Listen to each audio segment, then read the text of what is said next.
అంబానీకి అత్యంత సన్నిహితంగా ఉండేటువంటి ఆ వైఎస్ఆర్సీపీ ఎంపీ జగన్మోహన్ రెడ్డికి భారీ జలక్కివ్వబోతున్నారా? ఆయన వైసీపీని వీడి టీడీపీ అలాగే కూటమి కండువా కప్పుకోబోతున్నారా అంటే అవుననే సమాధానం ఇస్తున్నారు కొంతమంది రాజకీయ విశ్లేషకులు. ఈ నేపథ్యంలో ఇదే అంశానికి సంబంధించి మనతో మాట్లాడేందుకు ప్రముఖ రాజకీయ విశ్లేషకులు నిమ్మగడ్డ సీతారత్న కుమారి గారు మనతో ఉన్నారు. మేడంతో మాట్లాడదాం. మేడం నమస్తే. మేడం నమస్తే అండి. మేడం, అంబానీ కుటుంబానికి అత్యంత సన్నిహితంగా ఉండేటువంటి ఆ వైఎస్ఆర్సీపీ ఎంపీ జగన్మోహన్ రెడ్డికి భారీ జలక్కిచ్చి ఆయన నేడో రేపో కూటమి తీర్థం పుచ్చుకోబోతున్నారు అంటూ ఒక వార్త వస్తుంది. ఇప్పుడు అసలు ఆ ఎంపీ ఎవరు? ఎందుకు జగన్మోహన్ రెడ్డికి భారీ జలక్కివ్వబోతున్నారు? ఎందుకు కూటమి వైపు వెళ్ళబోతున్నారు అంటే ఏం చెప్తారు? అంటే ఆయన సీటు కోసం కూడా సాక్షాత్తు అంబానీ గారు తాడేపల్లి వచ్చి జగన్మోహన్ రెడ్డి గారిని కలిశారు. ఆయన అంబానీ గారికి ఉన్న లెవెల్కి జగన్మోహన్ రెడ్డి గారిని కలవాల్సినంత అవసరం లేదు. ఎందుకంటే ఆయన గవర్నమెంట్ని శాసించే స్థాయిలో ఉన్నటువంటి వ్యక్తి అంబానీ. సో అయినా కూడా ఆయన ఒక మెట్టు దిగొచ్చి జగన్మోహన్ రెడ్డి గారి, అంటే ఈజ్ అ లిటిల్ ఎగోయిస్ట్ పర్సన్ కదా జగన్మోహన్ రెడ్డి గారు. సో వచ్చి తనకు అత్యంత సన్నిహితులైనటువంటి పరిమళ్ నత్వానీ గారికి రాజ్యసభ సీటు కోసం ఆయన వచ్చారు. అది ఈయన కూడా సాక్షాత్తు అంబానీని మన ఇంటి గుమ్మం తొక్కారు అని చెప్పి ఈయన కూడా ఇచ్చాడు. అయితే ఆ తర్వాత ఇది జరిగి చాలా సంవత్సరాలు అధికారంలోకి వచ్చిన తర్వాత, అయితే అది జరిగిన తర్వాత ఎక్కడా కూడా వైఎస్ఆర్సీపీకి చెందినటువంటి ఎంపీ, రాజ్యసభ ఎంపీ ఎక్కడా కూడా ఏ సందర్భంలో కూడా మీడియాలో కానీ పత్రికల్లో కానీ ఎక్కడా కూడా వైఎస్ఆర్ పార్టీకి అనుకూలంగా మాట్లాడిన సందర్భం లేదు. లేకపోతే వాళ్ళకి ప్రెస్ స్టేట్మెంట్స్ ఇవ్వడం కానీ, ఏదైనా యాక్టివిటీస్లో వైఎస్ఆర్సీపీ పార్టీ యాక్టివిటీస్లో పాల్గొనడం కానీ ఎక్కడా కూడా ఈ 5 సంవత్సరాల నుంచి మనం చూడలేదు. అంటే జనరల్గా ఏంటి, పార్టీ ఏదైనా ఎంపీ ఇస్తే కనుక ఏ రాష్ట్రానికి చెందిన వాళ్ళైనా రాజ్యసభ నుంచి వాళ్ళకి ఒక ఉన్న నెంబర్ని బట్టి ఇవ్వడానికి అవకాశం ఉంటుంది. నిర్మలా సీతారామన్ గారు కూడా ఇంతకుముందు మన స్టేట్ నుంచి రిప్రజెంట్ చేశారు. సో అట్లా చేయడానికి అవకాశం ఉన్న సందర్భంలో వాళ్ళు ఆ పార్టీకి లాయల్గా ఉండడం అనేది సర్వసాధారణం. ఎందుకంటే వాళ్ళు ఇవ్వడం వల్లనే ఆ రాజ్యసభ ఎంపీ వచ్చింది. అయితే దాన్ని కూడా వీళ్ళు, ఈ పరిమళ్ నత్వానీ గారు డజంట్ కేర్ అన్నట్టుగానే ఉన్నారు. ఎందుకు అలాంటి సిచ్యుయేషన్ వచ్చింది? జనరల్గా రాజ్యసభ ఎంపీ ఇచ్చారంటే ఆ రెస్పెక్ట్ జగన్మోహన్ రెడ్డి గారి మీద ఉండాలి కదా. ఆ వైఎస్ఆర్సీపీ పార్టీ తరపు నుంచే కదా వచ్చింది. సో ఆ పార్టీకి అనుగుణంగా ఉండవలసినటువంటి బాధ్యత పరిమళ్ నత్వానీ గారి మీద ఉంది. ఎందుకు ఉండట్లేదు? దానికి దారితీసిన పరిస్థితులు ఏంటి? ఆయన ఎందుకు విరక్తి చెందారా అంటే, జగన్మోహన్ రెడ్డి గారి పరిపాలన, వైఎస్ఆర్సీపీ పార్టీ ప్రభుత్వ పరిపాలనను చూసి విసుగు చెందారా? లేకపోతే నేను వీళ్ళ ద్వారా రాజ్యసభ తీసుకుని తప్పు చేశానా? అంటే మనం ఒక పార్టీలో ఉన్నా కానీ, లేకపోతే ఒక గ్రూప్లో ఉన్నా కానీ, ఏదైనా మన చేసే స్నేహాన్ని బట్టి కానీ మన వ్యక్తిత్వాన్ని కూడా అంచనా వేయడానికి అవకాశం ఉంది. నేనేమన్నా రాంగ్ పార్టీలోకి వచ్చి ఉన్నానా, రాంగ్ ప్లేస్లో ఉన్నానా, అనవసరంగా నేను వైఎస్ఆర్సీపీ పార్టీని చూస్ చేసుకుని రాజ్యసభ ఎంపీగా అయ్యానా? Self question. ఇవన్నీ ఆయనకి తర్వాత ఆలోచించుకున్నారని మనం భావించాల్సి వస్తుంది.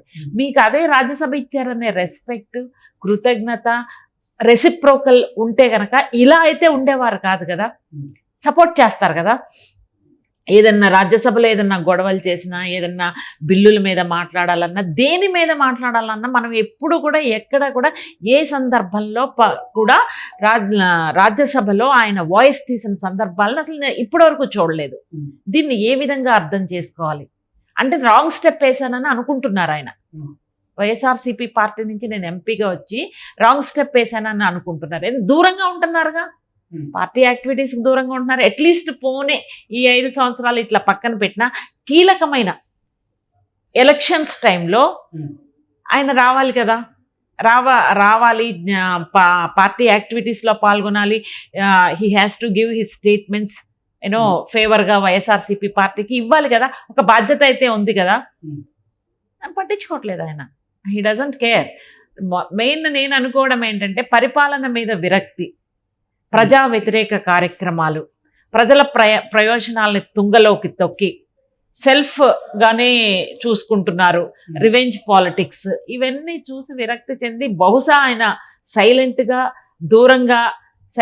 దూరంగా ఉండడానికి ఇవన్నీ దారితీసిన పరిస్థితులుగా మనం భావించాల్సి వస్తుంది. అలాగే కృష్ణయ్య గారిని కూడా ఎంపీగా చేశారు. ఎందుకండి ఎస్సీ ఎస్టీలు ఎవరైనా ఆంధ్రప్రదేశ్లో కూడా ఉన్నారు కదా, తెలంగాణ నుంచి కృష్ణయ్య గారిని ఎందుకు తీసుకున్నారు? పోనీ తీసుకున్నారు, ఆయనేమో హ్యాండ్ ఇచ్చారు. ఇప్పుడు ఆయనేమో ఇక్కడికి వచ్చి కాంగ్రెస్కి సపోర్ట్ చేస్తారు, లేకపోతే ఆయన ఆంధ్రప్రదేశ్ వైఎస్ఆర్సీపీ పార్టీ నుంచి ఎంపీగా వచ్చినటువంటి కృష్ణయ్య గారు ఆంధ్రప్రదేశ్లో జగన్మోహన్ రెడ్డి గారి పార్టీకి సపోర్ట్ చేయకపోవడం ఏంటి? రావాలి కదా, స్టేట్మెంట్స్ ఇవ్వాలి, పార్టీ యాక్టివిటీస్లో పాల్గొనాలి. ఇంకొక ఎంపీ కూడా అలాగే ఉన్నారు. అంటే వాళ్ళందరూ కూడా కొంచెం డిస్టెన్స్ మెయింటైన్ చేస్తున్నారు అనడానికి ఈ మనకి కనిపిస్తున్నటువంటి పరిస్థితుల్ని మనం చూడొచ్చు. ఎందుకు డిస్టెన్స్ మెయింటైన్ చేస్తున్నారంటే ప్రజా వ్యతిరేక పాలనను దృష్టిలో పెట్టుకుని భవిష్యత్తులో వీళ్ళు వేరే కూటమిలోకి వెళ్ళొచ్చు. That depends on their decision. అట్లా మనం చూడాల్సి వస్తుంది. ఓకే, అంటే పరిమళ నత్వాని గారు ఇప్పుడు తన రాజ్యసభ పదవికి రాజీనామా చేసి అలాగే వైఎస్ఆర్సీపీకి కూడా రాజీనామా చేసి కూటమి కండువా కప్పుకోబోతున్నారంటారు. అంటే దట్ డిపెండ్స్ అండి. It is too early to answer this question. ఎందుకు చెప్తున్నానంటే ఇప్పుడు ఇంకా ఎలక్షన్స్ ఉన్నాయి. జూన్ 3వ తారీఖున ఫైనల్ రిజల్ట్స్ వస్తాయి. బేస్డ్ ఆన్ దట్ వాళ్ళు కూడా అన్ని ఆలోచించి నిర్ణయాలు తీసుకుంటారు. ఈవెన్ దో ఎన్డీఏ కానీ కూటమి కానీ అధికారంలోకి వచ్చినా రాకపోయినా if he has lot of dissatisfaction with YSRCP అనుకుంటే కనుక డెఫినెట్గా he will కమ్అట్ from YSRCP party. Later he will take a call which పార్టీలో నేను జాయిన్ అవ్వాలి, ఎందులో జాయిన్ అవ్వాలి అనేది ఎలక్షన్స్ తర్వాత ఒక అంచనాకు వచ్చిన తర్వాత then he will take a call. Okay, అంటే ఇప్పటికే అసలు ఆంధ్రప్రదేశ్లో కూటమి అధికారంలోకి రాబోతుంది, వైసీపీ అధికారాన్ని కోల్పోబోతుంది అని పరిమళ నత్వాని గారు భావించారు. అందుకే తాను వైసీపీకి రాజీనామా చేసి కూటమి కండువా కప్పుకోబోతున్నారు అనేది ఇప్పుడు కొన్ని వార్తలు వస్తూ ఉన్నాయి, కొంత ప్రచారం కూడా జరుగుతూ ఉంది. ఓకే, అంటే అదే అండి నేను ఎందుకు చెప్తున్నానంటే ఎవరైతే అంబానీ కానీ అదానీలు కానీ వాళ్ళు ఏంటంటే అన్ని పార్టీలకి ఫండింగ్ ఇస్తారు. అన్ని పార్టీలకి అధికారంలోకి వస్తుంది అనుకుంటే కనుక ఇంకొంచెం ఎక్కువ ఫండింగ్ ఇస్తారు. అపోజిషన్లో ఉన్న వాళ్ళకి ఇస్తారు. కొంచెం దట్ డిపెండ్స్ మార్కెట్లో, నాట్ మార్కెట్, పబ్లిక్లో వాళ్ళు వస్తారా లేదా, అధికారంలోకి వస్తారా, బేస్డ్ ఆన్ దట్ వాళ్ళు కూడా they will take their own steps. వాళ్ళకి వైఎస్ఆర్సీపీ వాళ్ళేం పెద్ద కేర్ చేయరు. Because end of the day they will give crores of money to the political parties. వాళ్ళకి ఫండింగ్ ఇస్తారు కాబట్టి వాళ్ళు ఏంటంటే వాళ్ళు ఏ పార్టీ నుంచి కావాలన్నా కూడా తీసుకోగలరు ఎంపీ సీట్. అంత ప్రభావితం చేయగలిగే పొజిషన్లో అంబానీలు కానీ అదానీలు కానీ ఉన్నారు. దే కెన్ రన్ అండి ప్యారలల్ గవర్నమెంట్ లాగా, కార్పొరేట్స్ దిగ్గజాలు వాళ్ళు. సో అందుకోసం ఏంటంటే ఎలక్షన్స్ అయిన తర్వాత మాత్రం డెఫినెట్గా వాళ్ళు కాల్ తీసుకుంటారు. వైఎస్ఆర్సీపీలో కంటిన్యూ అవుతారని నేను అనుకోవట్లా. ఎందుకంటే కంటిన్యూ అయ్యే ఉద్దేశం ఉంటే కనుక ఈ పార్టీకి యాక్టివ్గా పార్టిసిపేట్ చేసేవారు. అత్యంత కీలకమైన ఎన్నికలు జరుగుతున్నాయి. జగన్మోహన్ రెడ్డి గారికి కూడా ఈ ఎన్నికలు చాలా ప్రెస్టీజియస్ ఎలక్షన్స్. జగన్మోహన్ రెడ్డి గారికి కూడా ఇటువంటి టైంలోనే ఈయన పరిమళ నత్వాని గారు వచ్చి సపోర్ట్ చేయట్లేదంటే భవిష్యత్తులో ఎలా ఎక్స్పెక్ట్ చేస్తాం? ఇప్పుడే చేయాలి కదా. ఆయనకి కంటిన్యూ అయ్యే ఉద్దేశం ఉంటే మళ్ళీ జగన్మోహన్ రెడ్డి గారి గుడ్ లుక్స్లో ఉండాలిగా. కానీ ఆయన అలా చేయట్లేదు కదా. అది చెప్పగానే చెబుతుంది ఆయన నిర్ణయం భవిష్యత్తులో ఏ విధంగా తీసుకోబోతున్నారని. I'm pretty sure. అంటే we don't know whether he will join with NDA or not, but definitely he will not be with YSRCP. Okay madam, thank you so much. Thank you.